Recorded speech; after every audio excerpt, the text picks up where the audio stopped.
Hoje é dia da sua aula mais difícil de teologia.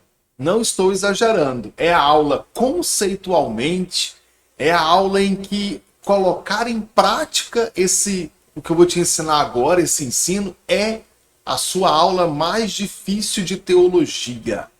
É entender que a Bíblia é a sua única fonte de informação acerca de Deus. Não estou exagerando.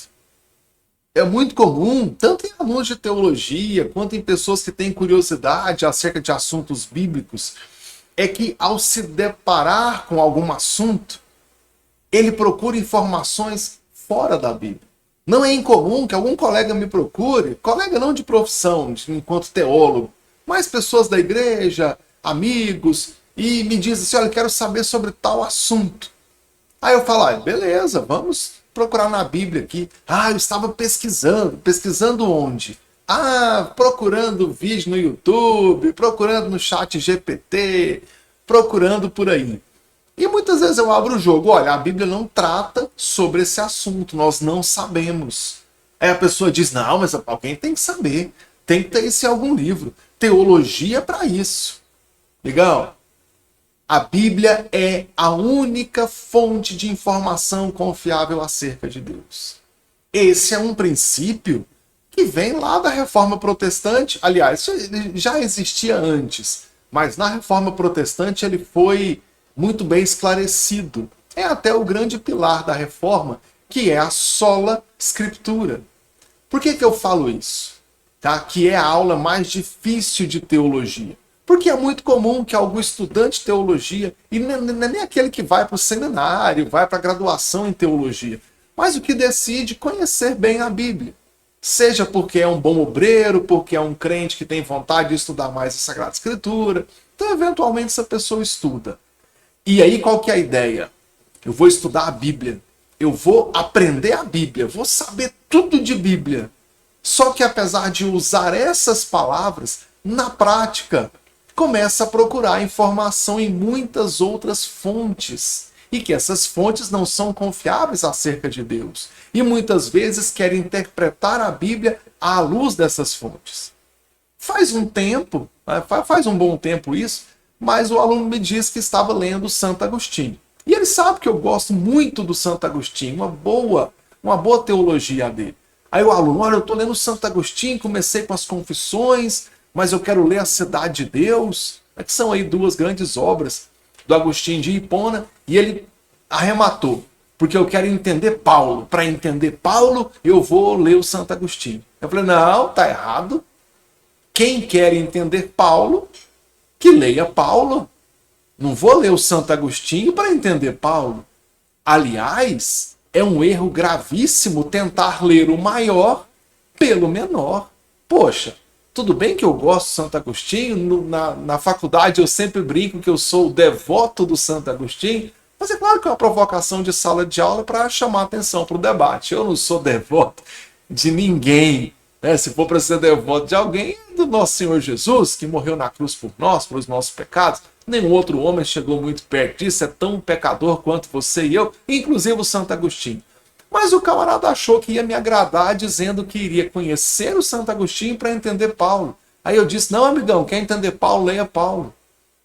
Leia as cartas de Paulo, leia a Sagrada Escritura, entenda o pensamento do autor. Esse é o primeiro ponto.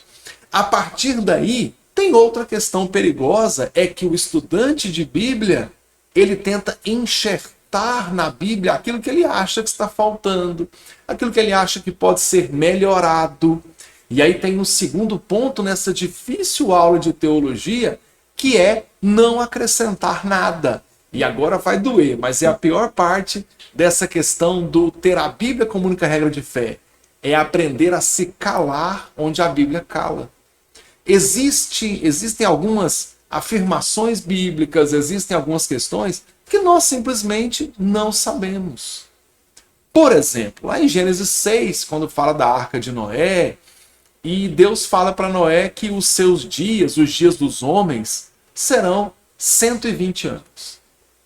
E aí muita gente fala que Deus está limitando ali a idade da vida humana, que as pessoas vão morrer com 120 anos. Bom, Se eu for olhar para a história, a expectativa de vida já foi de 30 anos de idade, durante a Revolução Industrial. Quando eu era criança, lá nos anos 80, era 60 anos. Hoje subiu para 80. Então, expectativa de vida é muito relativa e as pessoas não vivem 120 anos. Quando alguém vive 100, vive muito. Que 120 anos era aquele? Não sabemos.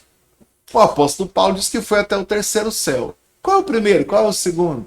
Existe o quarto? Existe o quinto? Aí eu já escutei muita gente tentando dizer o que é isso, mas ele não fala. E aí? Então, quando nós não sabemos, o nosso papel é parar. É ler a Bíblia, estudar a Bíblia, falar o que ela fala e se calar quando ela se cala. Quando a Bíblia se calar, o aluno também deve se calar.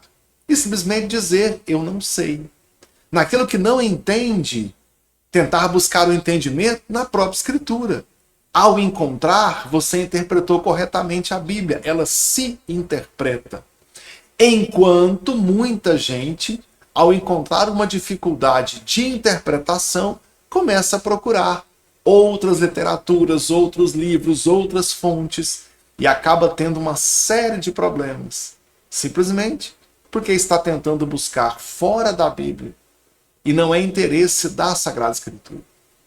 Tudo bem, esse é um ponto de fé que você pode dizer, você é evangélico, você vive ali a partir da Reforma Protestante, então você está me dizendo pontos da sua teologia a partir da Reforma Protestante e dizendo a Bíblia é a única autoridade, única regra de fé. Sim, a minha vida cristã, ela foi pautada na Bíblia Sagrada. E eu não vou migrar para outro livro, para outro tipo de fonte de informação que não seja a Bíblia, porque eu não reconheço como autoridade doutrinária, como regra de fé, outra coisa que não seja a Bíblia Sagrada.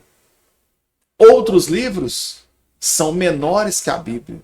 Outros autores são menores que os autores sagrados. Revelação dada a homem, a mulher, pastor, bispo, apóstolo, cantor. Cantor, gente, cantor, que nem escreve as próprias músicas, compra a letra dos outros. Começa a fazer revelação, você está lá ouvindo e abandonando a Sagrada Escritura. Eu não. Viu como é difícil? Agora dá trabalho. É mais fácil ficar no YouTube procurando o palpite de quem tem uma câmera em casa.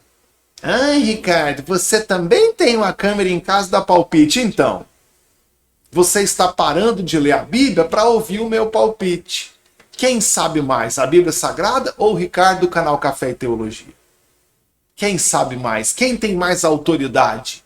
É a Bíblia Sagrada ou o canal Café e Teologia? Então que você ouça sempre a Bíblia Sagrada. Se aqui eu replico conhecimento bíblico, se aqui eu falo o que a Bíblia fala, então tudo bem, tem relevância. Mas não o que eu estou falando, porque a Bíblia falou.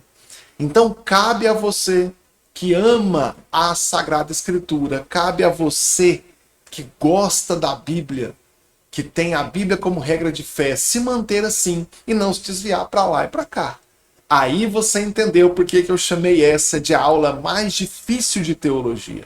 É aquela que diz que a Bíblia é a única regra de fé, mas que ao longo do seu desenvolvimento, falo seu, enquanto aluno de teologia, enquanto leitor da Bíblia, enquanto estudante da Sagrada Escritura, que você se mantenha assim, tendo só a Bíblia como regra de fé, abandonando outras teologias e abrindo mão da sua curiosidade, mas se calando onde a Bíblia cala e falando somente onde a Bíblia fala. E aí, está pronto? Aprendeu a lição? Agora é hora de colocar em prática. Bíblia, única regra de fé. Outros livros auxiliares podemos até ler, cogitar a opinião, mas a palavra final é a Bíblia Sagrada. A primeira palavra é a da Bíblia, a última também.